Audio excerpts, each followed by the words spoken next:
Nobody's hotter than Atari this summer. Nobody's hotter than Atari this summer. No! Welcome to 8-Bit, a channel covering all the tips, tricks, and everything in between to program your own games for the Atari 2600 from 1977. In this episode, we explore the Atari XG-1 Light Gun, what it is, why it exists, and how we can use it in our own games. This was a difficult video to make due to the lack of available information. So stick with me here because we're about to do something no one has apparently done. For good reason. That's all coming up on this episode of 8-Bit.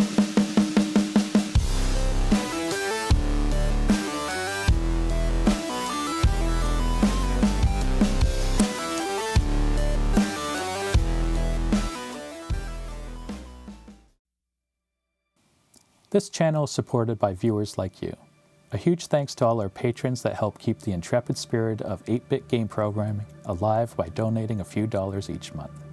You can help me produce more episodes like this one, where we dive deep into the inner workings of the Atari 2600 hardware, the 6502 processor, and assembly language programming.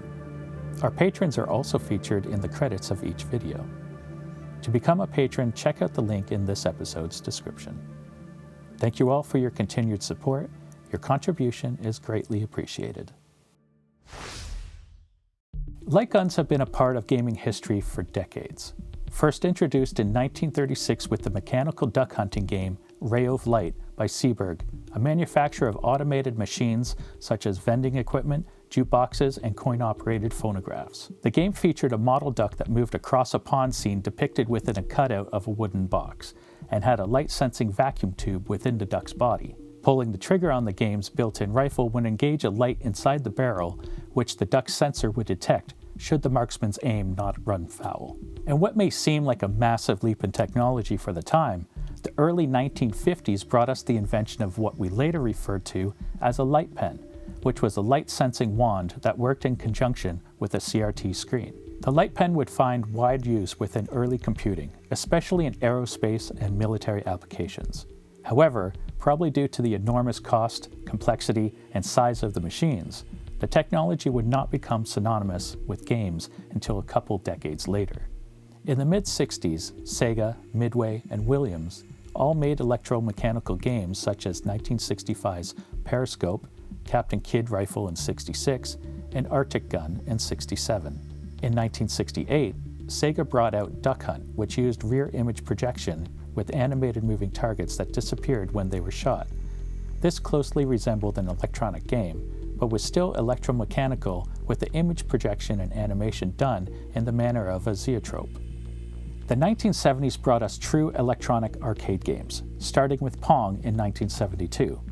But in the home, we had the Magnavox Odyssey, with its own light gun accessory called the Electronic Rifle, and the game Shooting Gallery. Odyssey is tennis, roulette, football and hockey, analogic, and geography. Odyssey comes complete with 12 electronic games and educational experiences. Many more are optionally available, like a shooting gallery, a prehistoric safari. Odyssey is an electronic teacher.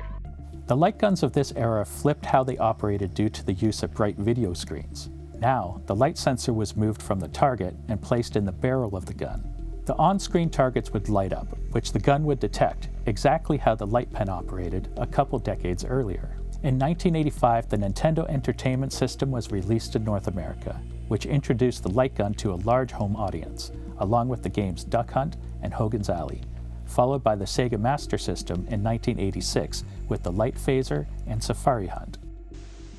Will you be the one to witness the birth of the incredible Nintendo Entertainment System? The one to play with Rob, the extraordinary video robot, batteries not included. He helps you tackle even the toughest challenge. Will you be the first to raise the incredibly accurate Zapper and play games like Duck Hunt or action-packed Hogan's Alley and high-flying Kung Fu, each sold separately? Will you be the one to experience the Nintendo Entertainment System? Comes with Rob, Zapper, Control Deck, 2 controllers, Gyromite, and Duck Hunt. And in 1987, the Atari XG-1 Light Gun was released, considered by many to be lacking. To recount a tale of Atari is to navigate a labyrinth of bold, yet often questionable decisions. This is certainly one such tale.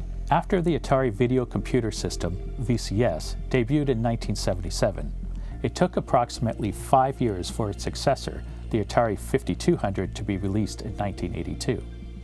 If you think ColecoVision plays all Atari cartridges, You mean it can't? here's Pac-Man on ColecoVision. But here's Pac-Man for the Atari 5200 Super System. Now you're talking. And it doesn't work on ColecoVision. But won't their adapter? It won't play Super System cartridges. Not pole position? Not this pole position. Not centipede? Not this centipede. Only on the Atari 5200 Super System. But aren't they hard to find? They're everywhere. Everywhere? The Atari 5200 Super System. You could easily identify the 5200 as the successor, since 5200 is precisely double 2600, a nod to the original VCS part number. In order to clearly communicate this fact, the VCS was rebranded as the 2600. The 5200 internals were basically an Atari 400 8-bit computer without the bits that made it a computer.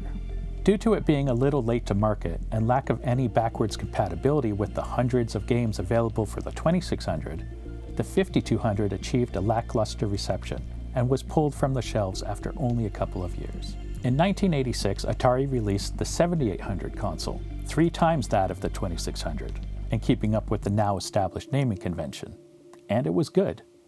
Captain of the U.S. video game team. When I'm not going for high scores in the arcades, I'm home playing games on my Atari 7800. As an expert, I like the 7800 because there are great arcade hits like Mario Brothers and Donkey Kong Jr., adventure games like Impossible Mission, sports games like Hat Trick and Real Sports Baseball, action games like Desert Falcon and Karateka, and the 7800 plays all the 2600 games. As a consumer, I like the 7800 because most games cost under $20. The Atari 7800, the choice of the experts.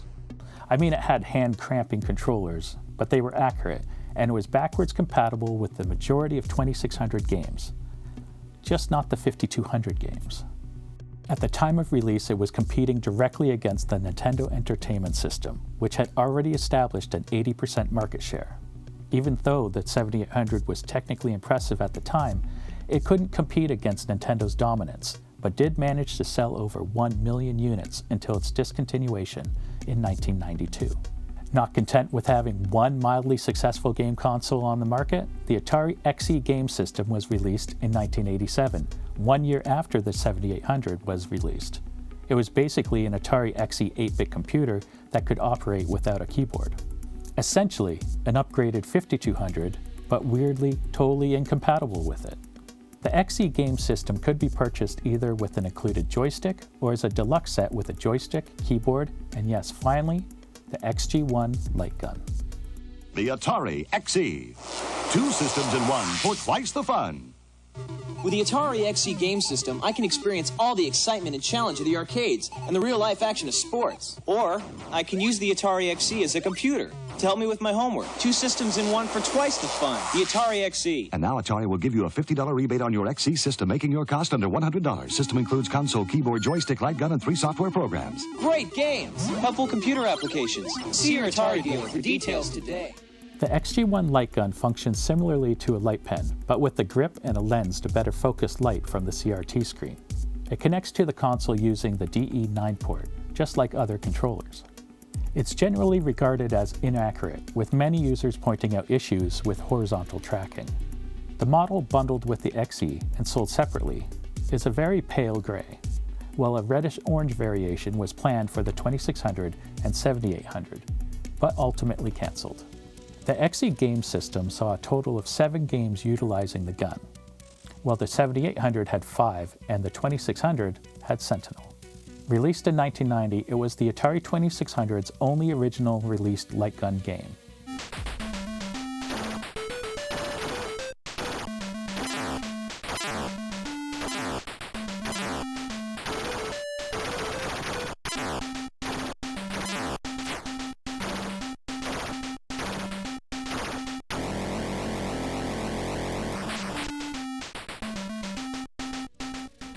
To the best of my knowledge, we have discovered the unreleased game Shooting Gallery, a test ROM, and a single homebrew game called Bobby is Hungry. Let's add to that. While I have a couple games in the works, this episode's example code includes the basics of another game I'm working on titled Summer Sausages, No Sunday Sales. You play a farmer trying to protect his family and animals against an invasion of dastardly space robots. Use your gun and blast those tin cans back to where they came from. The core component of a light gun is a photodiode or photosensor in the barrel that can detect changes in light intensity. Generally, when the trigger is pulled, the screen is first blanked. As the CRT screen refreshes again, the photodiode detects the bright spots created by the scanning electron beam.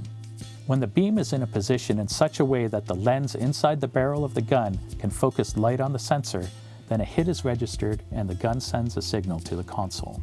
It's important to remember that the sensor will only register the beam when the gun is pointed at the spot where the beam is currently pointed. Our brains are slow and we're tricked into seeing solid images on a CRT screen. This is called persistence of vision. In reality, the screen is flickering incredibly fast and the phosphor coating inside the screen is only glowing brightly, briefly, while the beam hits it and then starts to decay. By the time the next scan line is drawn, the previous scan line has dimmed enough that the light sensor won't detect it. In order to obtain an XY screen coordinate, the time interval between the screen refreshing and the hit being detected is used to calculate the coordinates. You then use these coordinates to calculate if they intersect your target on the screen. Due to the reliability of a CRT's timing and how the beam draws one scan line at a time from top to bottom, this can be very accurate. No such luck for LCDs or other screen types. While a CRT redraws the entire image for every frame at a reliable frequency, an LCD will set pixels individually anywhere on the screen when they need to change. That compounded with an always-on backlight renders the light gun pretty useless. The XE, along with all future 8-bit Atari consoles and computers, featured special hardware support for light pens, and by extension, light guns. Retrieving the horizontal and vertical values to calculate the screen's X and Y coordinates, where the shot was fired, was as simple as peeking at a couple of memory addresses. With the Atari 2600, we have no such support. If we want the XY coordinates, we need to handle everything ourselves. Let's break down the components we'll use to do this. This section talks about using the joystick input registers to read the gun. For information on this, check out our episode where we learn all about the switches and controller registers to move a ghost around the screen. First things first, everything starts with the trigger. And strangely enough, the engineer designing the gun chose to use the joystick up pin for the trigger pull.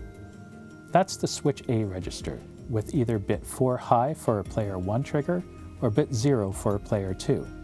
The second part is detecting a hit. This time the designer chose to use the fire button on the joysticks. This part makes sense because the register can be latched, which means that when set, it remains that way until you unlatch it. This helps with hit detection in certain circumstances. These registers are bit 7 of input 4 for player 1, or bit 7 of input 5 for player 2. These bits are normally high when the fire button is not pressed, and they go low when pressed. So when we're checking for a hit, we're going to watch for bit 7 to go low. That happens when the sensor in the barrel of the gun detects light. When we're done checking for a hit and waiting for the next pull of the trigger, we can clear input 4 and 5. We do this by setting bit 6 of V-blank to low to disable latching. Later, when the trigger is pulled again, in V-blank, we set the bit to high to re-enable latching. That's all there is to it, except figuring out where the gun is pointed.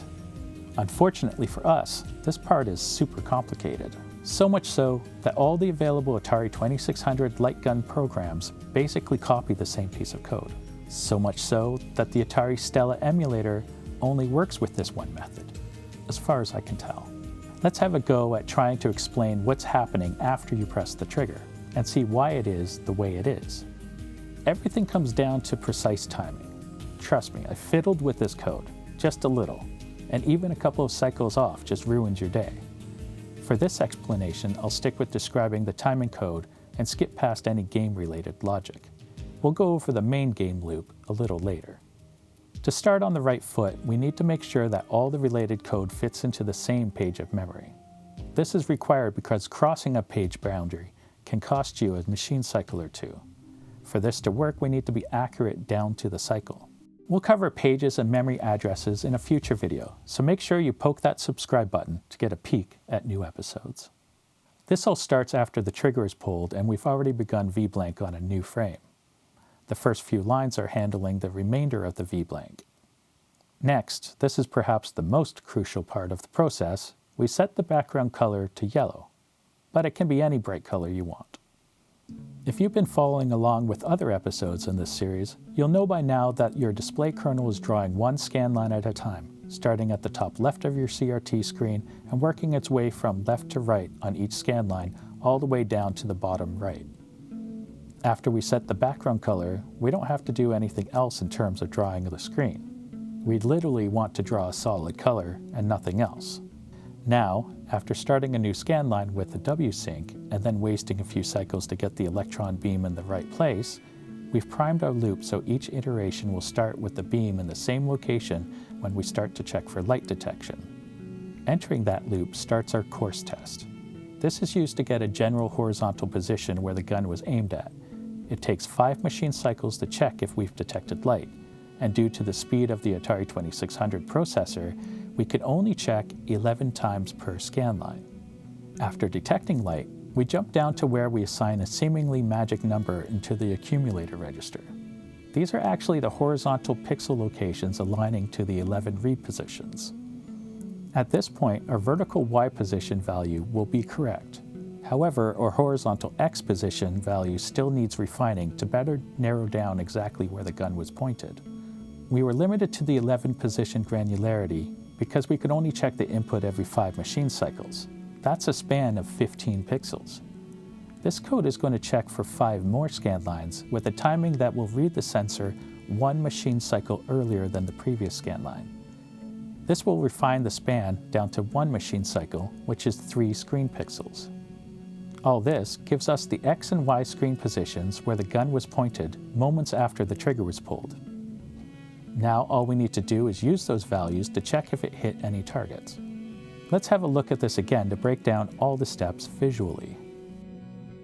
This is a representation of the 11 course horizontal positions. The last one on the scanline would actually occur during horizontal blank, so it's not shown here. When we see our robot on the screen, we carefully aim and then pull the trigger.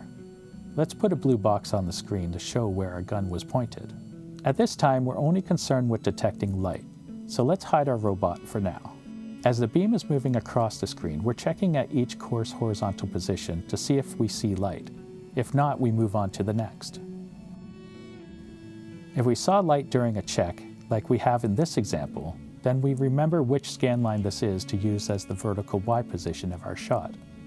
We also keep track of which course horizontal X position detected the light. Before we move on to the next scanline, we enter a specially timed loop that will check for light again exactly 1 machine cycle earlier than our course position, which will be 3 pixels to the left. This loop continues checking 1 machine cycle earlier for up to 5 scanlines, until there's no light detected. When a loop is completed, we know the horizontal X position of the last time we detected light, along with the vertical Y position of the first scanline detected. All that's left for us is to draw our screen normally and place our graphic object, like the player, missile, or ball graphic, at that location on our screen. After the screen is drawn, we check for a collision between our object and our robot using the collision registers. For more information on the collision registers, check out our episode where we break down how the game tank bounces missiles around the playfield. This episode comes with 2 fully working examples done using different approaches. They both have their upsides and downsides, as you'll soon see. Each frame is made up of 2 tracks, where the robot will run across the screen in a randomized direction and speed. There's only 1 active robot per track, and when it's hit, a new robot will spawn after a randomized interval. It will continue on like this forever. Except for how the examples look. That's pretty much the only similarities between the 2. The example we've been looking at uses collision detection to determine if a robot has been hit. When the trigger is pulled, we jump to that alternative kernel that sets the background color to yellow and then begins drawing the screen and calculating the horizontal and vertical position of the shot. On the next frame, during V-blank, we set the horizontal position of the ball graphic to the position we detected our hit. Then we resume drawing our screen as normal. When the tracks are drawn, we'll also draw our ball at the vertical Y position of the shot. During overscan, after the screen finishes drawing, we'll check the collision registers to see if there was a collision between the first robot's player 0 graphic and the ball, or the second robot's player 1 graphic and the ball. If there was a collision, then that robot was hit, so it's reset to be respawned later. This method requires you to know exactly where the gun was pointed and keep track of which scan line you're drawing so you can draw the ball graphic and then perform collision detection. That was a little fussy for me, so I tried this a different way, a better way, from a certain point of view. We'll get to that. This time we don't need to know the horizontal X or vertical Y position of the shot, or even where vertically on the screen we're placing our tracks. We also don't need to do any timing calculations or collision detection. Here's how it works. When the trigger is pulled and the next frame starts, we turn on latching for the input 4 and 5 registers. This is done by setting bit 6 of VBlank. This will remember if the light sensor detects a hit until we turn off latching. We then use the next 2 frames to check if one of our robots was hit. In the first frame, we draw the first track, but replace our robot's player graphic with solid white. On the second track, we don't draw the robot at all. This means the only thing displayed in this frame is a white box where the first robot was located. During overscan, we simply check if the light sensor registered a hit. If so, then we kill the first robot and set him to respawn later. If not, then we do the same for the next frame. This time, track 1 is empty and track 2 has the white box. Let's have a quick look at that visually. Here we have our robot waiting patiently for us to scramble his circuits. We point the gun at him, pull the trigger. In the next frame, we replace his graphic with a white block and simply check if we detected light. If we have, then we know the bot has been hit. But what happens if we have more than one target on the screen? Simple. We show only the white box for the target we want to check on individual frames. When we detect light, we know which robot was hit. We do that until we get a hit or we've been through 1 frame per object. It's really that simple. There's just one small problem with this approach. To my knowledge, it doesn't work on any Atari 2600 emulators, but it does work perfectly on real hardware.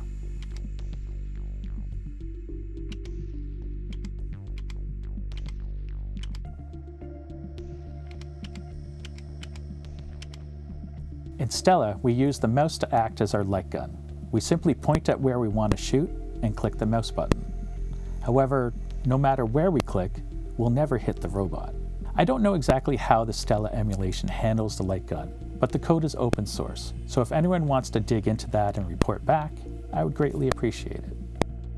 I suspect it's only checking for the background pixels rather than any pixels, like the player graphics objects. Whatever it is, it made it really difficult to figure out why the code wasn't working when I was making that example. While it would have been nice to play the game in Stella, that wasn't the only difficulty. Debugging and stepping through your code is a real hassle. In the first example, the game runs fine in Stella. However, the moment you set a breakpoint and land on it, the debugger seems to forget what it was doing. If you break after the point where the light was detected, then backtrack and move forward again, it's as if the light was never detected in the first place. I imagine supporting the light gun would not have been very easy due to it being completely different than any other controllers. Also, there's only 4 programs for it, so the demand is very limited. At least it works for the existing games, and it does that very well. Light guns offer a very rare but very interesting control mechanism for your game. They provide a simple human interface that gives your players the ability to make lightning-fast movements that are as quick as their reflexes allow. Best of all, it's easy to implement once you get the hang of it. We'll keep refining this new concept into a solid game, and more episodes will be coming soon. We'll even show you how to use the Sega Master System's light phaser on the Atari 2600. So remember to subscribe if you haven't already done so. As always, all the example code used in our episodes are available in our code repo, located at the link in the episode description. Have you programmed Atari today? That's all for now. Thanks for watching, and I'll catch you later. The great taste of McDonald's. The thrill of Atari Asteroid. The taste of McDonald's delicious McRib sandwich.